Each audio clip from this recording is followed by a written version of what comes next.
ہم کریں گے ہر مظلوم کی حمایت۔ السلام علیکم ناظرین، میں ہوں حورین فاطمہ اور آپ دیکھ رہے ہیں حمایتی news HD channel.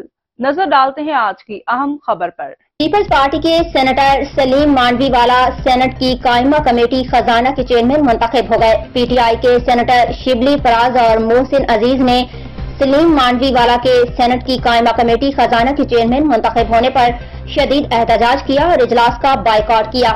Senator Shibli Faraz نے سینٹ اجلاس میں خطاب کرتے ہوئے کہا کہ کل رات تک کمیٹیوں کے قیام کی کسی کو خبر بھی نہیں تھی۔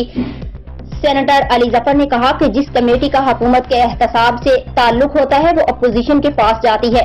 دوسری جانب سینیٹر شیری رحمان نے رد عمل میں کہا کہ تاثر دیا جا رہا ہے، کمیٹیوں میں بے ضابطگی ہوئی، آپ کی مرضی کی ایک کمیٹی آپ کو نہیں ملی اس لیے آپ یہ سب کہہ رہے ہیں۔ اس کے علاوہ وزیر قانون اعظم نذیر تارڑ نے کہا کہ کمیٹیاں ہمیشہ سینٹ سیکریٹریٹ ہی بناتا ہے، جب اپوزیشن میں تھے ہم نے داخلہ اور قانون کی کمیٹی مانگی تھی۔ اب تک کے لیے اتنا ہی۔ مزید خبروں اور اپڈیٹ سے باخبر رہنے کے لیے دیکھتے رہیں حمایتی نیوز HD چینل۔